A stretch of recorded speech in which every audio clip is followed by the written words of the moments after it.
trigger. If a nigga wants some smoke, I let this chopper eat his liver. Look, man, it's 23rd. Look, I'm not gonna waste y'all time. Freshandfit did like a 3 to 4 hour podcast the other day, man, and they were addressing everything. One of those things was they was talking about Kevin Samuels and how they had a little beef situation going on. I didn't actually see it, so I'm gonna watch it for the first time with y'all. All right, so hit the like button, hit the sub button, stay locked in for more reactions, man. I'm not gonna waste y'all time. Let's get straight into it.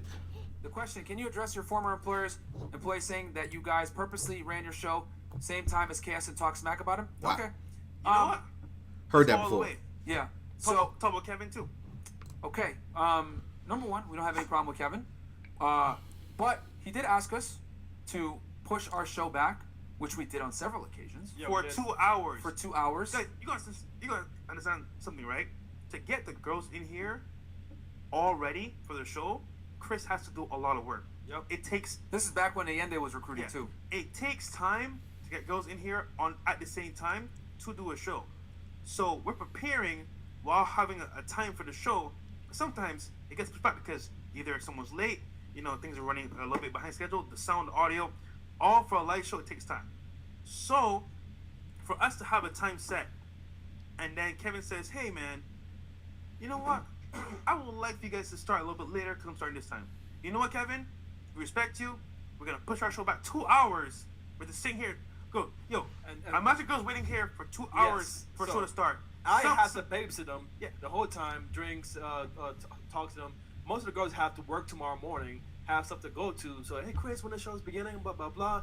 And I have to play that role where it's like, look, girls, I'm sorry, but this has happened, boom, boom, boom. Me and Myra explained it to you many times. Today, I understand. And some girls left. Like, we had 2 girls leave at one point. So it's like, we have to... Look, one thing, maybe Kevin Hart was trying to sabotage them. I don't know. But, that don't really sound like Kevin. Kevin works off of integrity and respect. Like when he's on somebody else's platform, he usually abides by their rules. He's respectful. He doesn't try to overtalk them or anything like that, man. So I don't know about the situation, but definitely delaying someone's show for 2 hours is super disrespectful. Bro, I would have just moved on. I would have started the show without that nigga. Like, look, if you can't make it today, we just gonna see you another time. I know having Kevin Samuels on your channel is a big move because he brings in numbers. You know what I'm saying? He's very he brings the drama, he brings the controversy all the time, man. So I understand having him on your show is a big deal, but I would have just started the show without the nigga. Like, no, I'll just catch you next time. That's all. But I get it. Entertain a whole house full of women, and meanwhile, it's like, for who? It's our platform. So we pushed back the show for Kevin Multiple times. And then you guys have to wait. The girls gotta wait. We gotta wait. And then you say, oh guys, why you late? Oh, never on time. Blah blah blah. Well, so behind the scenes, guys, you don't see everything. So Kevin is definitely trying to tell us when to do our show. And respectfully, you were here first. However, hey Kevin, we need time to figure this out because obviously, we want to go with the girls. We got to schedule them. It takes time. No response. It's only when he wants something he responds to us. But when we say, hey Kevin, can we work this out where we could do a time on show? No response. So what do we have to do? We're forced to do a show whenever we want. Because now you don't want to compromise our response to us? How can we work this out? Yeah, he stopped responding to us. We tried to work with him, guys. We tried, man. We really did try to work with him. And look, we made a lot of concessions for him. We took down our clips for him. Yep. When he did the debate with Amanda and he debated the other girl, we took the clips down so that he can have exclusive rights to those clips for his channel. We took those down. Wow. We moved our show back, and he would never respond to our calls or never respond to our texts. He said he was going to come to Miami in May. You guys are all my witness. Yep. He said he was going to come. He never came. When we called him, he was ignoring us. We finally were able to get him on a call. Hey, Kevin, when are we going to do this collab? People are asking. It's going to be lit. Let's make it happen. He never gave us a straight answer, and he started ignoring our calls, ignoring the texts. So what can we do? Wow. At this point, he's ignoring us. So I'm looking at it like, well, if you're going to ignore us and not respond to us, then we're just going to go back to doing what we were doing because we made all these concessions for you. Look, they are all in the same lane. They do the same shit. They pretty much provide the same service. So I think from a competitive standpoint, Kevin, nah, why would I go over there? He probably thought about it, why would I go over there and boost your numbers? And I can just stay here on my platform and keep doing what I'm doing, growing my brand and doing what I'm doing. So I never even heard of these dudes until Kevin Samuels was on their podcast. I had no clue who these dudes was. I'm telling you, I'm like, I don't know who these niggas are. But Kevin Samuels is on there, so I'm like, let me go ahead and check it out. And I know a lot of people found Freshandfit through Kevin Samuels. You know what I'm saying? So having that big name on your platform definitely gave you that exposure. So you gotta take the good with the bad. You know, he not responding to y'all. He treating y'all like a side bitch right now. But I think there's something behind that, bro. I think he's from a competitive standpoint. He thought about it, was like, you know what? Let me not even do that, bro. Why would I go over there and boost their numbers? And I can just keep building my platform. I really do feel that way, bro. They do the same exact shit. They in the same lane, and it only can be one. It only can be one right now, man. So Kevin is number one. But you can't even respond to us, so we're just gonna do what we do. And here's the thing: I have no problem with Kevin. We have no personal issue with Kevin, but those are the facts. Yep. We tried to work with him. We didn't purposely put the show at 10 to battle him. We pushed our show back on multiple occasions for him. And you guys are my witness for that. And then we called him and said, hey, are you going to come on May? He didn't answer the question. He avoided us. He didn't answer anything. The only time he will call me, guys, is when he wanted me to take down the clips or he needed something from me. He never called me for anything else. And that's the goddamn truth. And it hurts me to even say this on the air. But that's what it is. Why are you getting so emotional, though? And I will say this now. Many other creators feel the same way. And real talk, man, I'm be honest here. We wish Kevin the best, 100%. But if you don't respond, how can we work things out? So, that's what it is, That's man. simply what it Hey, is, guys. quick little side note. I hate the way old boy talk. What's his name? Fresh. No disrespect to him and his accent and where he's from, but he like talking clusters. That shit get on my nerves. And no disrespect. And I'm like, nigga, just say it. Like, I hate that, bro. Like, stop talking in clusters. Just say it. But look, little shit. I got a lot of pet peeves in my life, so little shit bothers me. But it is what it is, bro. Let's get straight into it. I don't look. We tried. He didn't respond. Okay, we're gonna go back to 10 o'clock. That tells me basically like, fuck you guys. Yep. That's exactly what it is. $5. McKay Wells.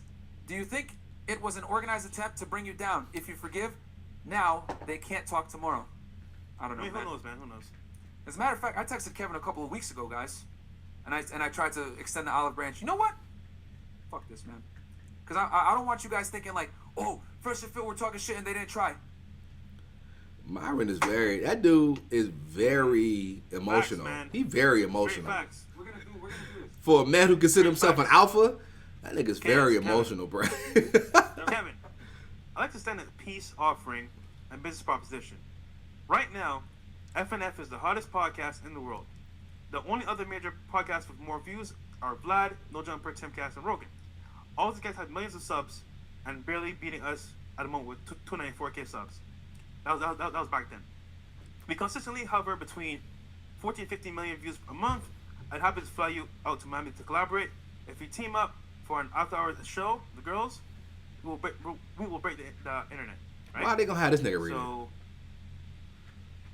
this is Myra, by the way, from Freshandfit. No response. And what date was that? July 3rd. So, we did. Wow. So, Y'all can't fucking say we didn't try. and then, I ain't gonna lie, man, this narrative spinning that we're trying to compete with Kevin. tried, Kevin guys. In Manosphere? No, bro, we're very upfront and very honest. Hey, man, trying to work shit out. What can we do? What can we do? What do you want us to do? So because I've gotten a couple of people have told me that, oh, y'all are purposely trying to destroy Kevin's business competing at 10 p.m. We tried, man. We made so many concessions for him, and we didn't bring this up online. We didn't want to bring it up or whatever, but you know what? We're going to give you guys the truth. You guys saw that July 3rd, I reached out to him with an olive branch after all him ignoring us. Yep. He doesn't want to do anything, so. Anyway, look, so that was the end of it right there, bro. So clearly they got some type of beef going on, but it's nothing serious. I think it's all just competitive shit, man. Nothing too big. They'll be all right. You know what I'm saying? Kevin just went about it a different way. He was just like, I don't need y'all. I'm gonna go ahead and do my thing. I really do feel like, from a competitive standpoint, Kevin did the right thing. He was just like, bro, I'm not rocking with y'all. I got my own platform. Why'd I go over there and build your brand when I can build mine? So I understand where he's coming from. But Yeah, Freshandfit been going through it, bro. They had somebody break into their office. They had a lot of shit going on, bro. They got to figure it out. They got to get some security out there, bro. They got to really lock in and try to they got to kind of rebuild themselves. The whole Abba and Preach thing really set them back. They lost over 40,000 subscribers, bro. They lost over 40,000 subscribers in like 2 weeks. That's crazy, bro. They had what? They had 389, which is still a lot. There's nothing wrong with that. But honestly, as a content creator, it does not matter about the subscribers. It's all about the views. If you want to get paid on YouTube, all it takes is views. So you can have, but minimum you need to have at least 1,000 subscribers. You know what I'm saying? So let's say you got 2,000 subscribers and you get millions of views. You're going to get paid. Oh, you're going to get paid very well. It's all about the views. Subscribers means nothing if you want to get paid. So look. Anyway, man, thank y'all for watching this video. Hit the like button, hit the sub button. Stay locked in for more reactions. I'm going to see you boys soon. All right? Kingston. Majesty. Aight. Yeah. Ay. Ay, I don't want that bitch unless she a freak.